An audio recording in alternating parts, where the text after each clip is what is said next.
call to order this meeting of the Urbana City Council for Monday, February 24th, 2020. Will the clerk please call the roll? Council members Brown. Here. Hazen. Here. Hersey. Here. Jacobson. Here. Miller. Here. Roberts. Here. Wu. Here. Mayor Martin. Here. Next up is approval of minutes from the meeting of February 10th. So moved. I'll second.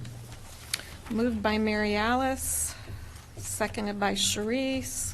Are there any corrections? Seeing none, all those in favor, please say aye. Aye. All those opposed, same sign. That motion passes.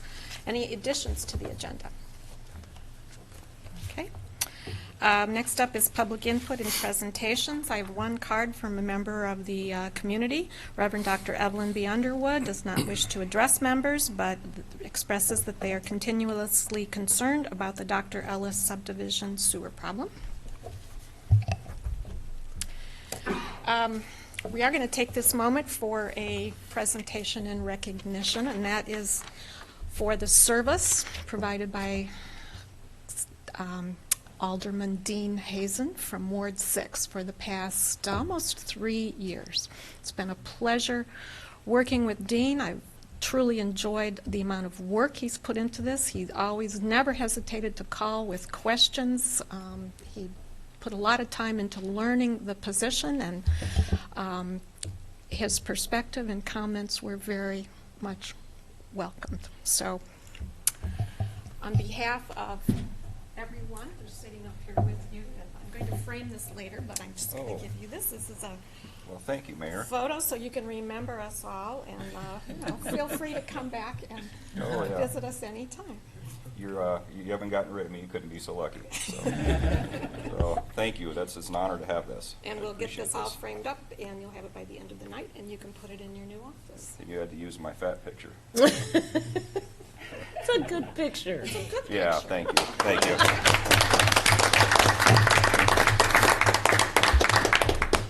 Would you like to say a few words? Well, I really appreciate my time here, and honestly, I feel like I've gotten more out of this than I've given. So, after being on patrol for over 2 decades, this sort of helped me reintegrate back into society. So, and deal with normal issues again. Those of you that know me personally know the reasons for the time conflicts, and it's nothing negative towards the city of Urbana or the council or anything like that. There's some time conflicts. Some of it's good, some of it's bad, but it's onward and upward, and I'm not moving or going anywhere. You couldn't be so lucky. And truly, I learned something very special from everybody up here, and I really do mean that.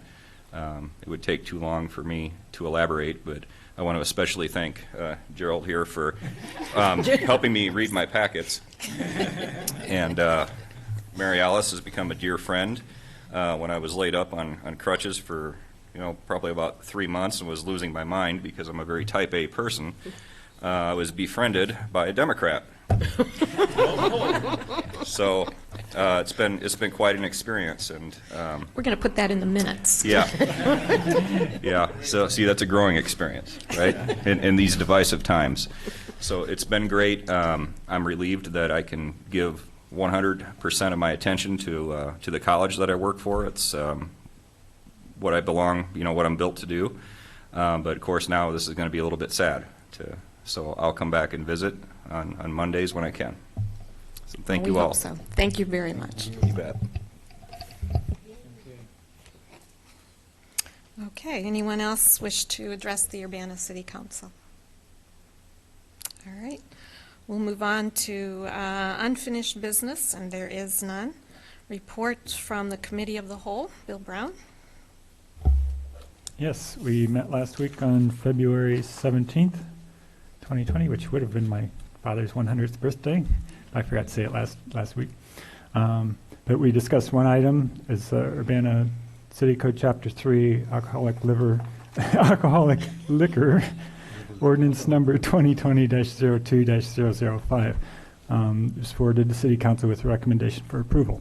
So for the committee, I so move. I'll second that. Moved by Bill, seconded by Dean. Any discussion? It was Jared, but Oh, You only get to make that mistake one last time.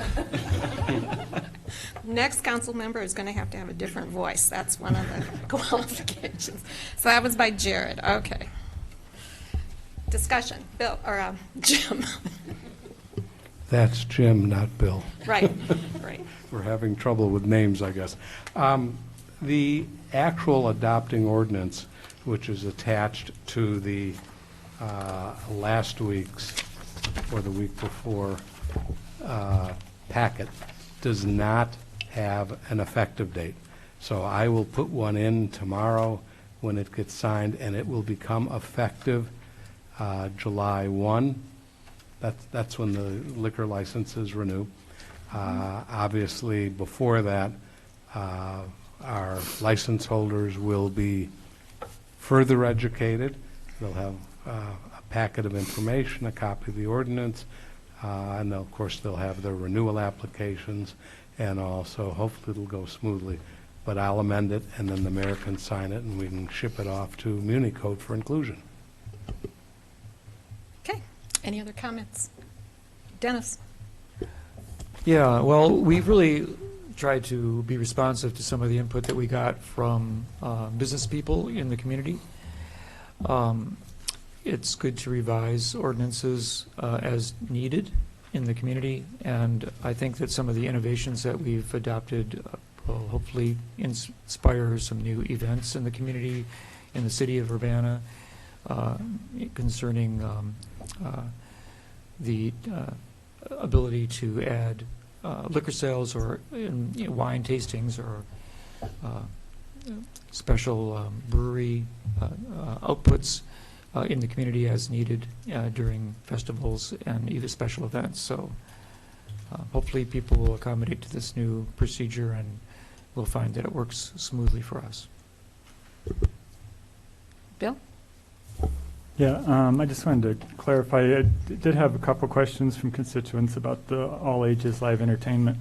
It's not a license that would allow a bar that normally has entertainment just to automatically allow all ages in. There's a lot of requirements that go with it. You have to have notice at least 5 days ahead. You have to explain what the description, give a description of the event, the name of the entertainers, including any stage or group name used, the age group of the persons whom it will be targeted, an estimated number of persons expected to attend, and a description of a plan for supervising those attendees who are under age 21. So my impression was that this would be something that isn't a routine thing that a bar would do every week or something. It would be kind of a, occasional targeted thing, because they aren't going to make a lot of money from these young people because they aren't going to be drinking. So it's probably not something they're going to be doing 3 or 4 nights a week.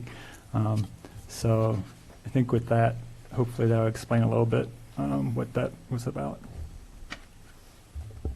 Charlie? Mayor, I'd appreciate if the motion were restated, restated with the effective date in it, please. Okay. Bill, would you like to? July 1st, 2020.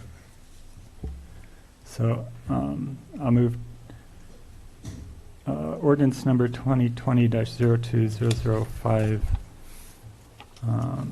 for approval with the effective date of July 1st, 2020. I will again second that motion. That was Jared. Thank you, Dean. Moved and seconded, moved by Bill, seconded by Jared. And I will say we, several staff and I visited a business here in Urbana who's considering a new type of entertainment, and it's exactly the sort of thing that will work with our incubator license. So, they'll have the opportunity to try it out, and we'll have enough time to see if it's going to work, and then craft, if we need to, craft a license to meet this particular business proposal. So I think this is going to give us the flexibility that we need. So thank you again, Jared, for bringing that option forward as a possibility. Even though the incubator wasn't my idea, the idea that I had spawned the idea, so I'll take part of that credit. But it really goes to Kate. Kate was the one who thought that up, and you guys did a fabulous job on this. Thank you. It was a group effort. Okay, will the clerk please call the roll? Councilmembers Brown, Yes. Hazen, Yes. Hersey, Yes. Jacobson, Yes. Miller, Yes. Roberts, Yes. and Wu. Yes. That motion passes. 11 months of work is in the books, and we will bring the fee schedule to you in a few weeks. Reports of special committees. Reports of officers. New business, we have two items. One is an appointment to the Market at the Square Advisory Board, and this is for Eric Luttrell for a term ending June 30th, 2022. Mr. Luttrell's the co-owner and manager of Allison Centennial Farm, which is a 10-acre, 145-year-old farm in Alvin, Illinois. Mr. Luttrell will be filling the board position vacancy in the category of, quote, full-season vendor of less than 4 years, end quote. I would mention that several of our boards and commissions have very specific categories on them, and this is one of those boards where we're trying to get a representation from, in this case, different vendors at the market. So is there a motion for approval? I'll move moved. approval. Moved by I'll Mary second. Alice. Who's that? That was me. Jared, seconded by Jared. Any discussion? All those in favor, please say aye. Aye. All those opposed, same sign. That motion passes. Thank you. Last item on the agenda is I'm looking for a motion to go into closed session to consider the appointment, employment, compensation, discipline, performance, or dismissal of specific employees or legal counsel pursuant to 5 ILCS 120/2C1. Let me make this my last motion. Speak slowly and distinctly. From Dean Hazen, I will make that motion. Second. You To gotta go read into it. closed session to consider the appointment, employment, compensation, discipline, performance, or dismissal of specific employees or legal counsel pursuant to 5 ILCS 120/2C1. See what I mean about Jared? Why I need him? Second. Moved by Dean Hazen, seconded by Sharice. Will the clerk please call the roll? Councilmembers Brown, Yes. Hazen, Yes. Hersey, Yes. Jacobson, Yes. Miller, Yes. Roberts, Yes. and Wu. Yes. That Mayor motion, Marlin. yes, and that motion passes. We'll meet upstairs, and then when we come out of closed session, we'll immediately adjourn. You don't know why I'll be around?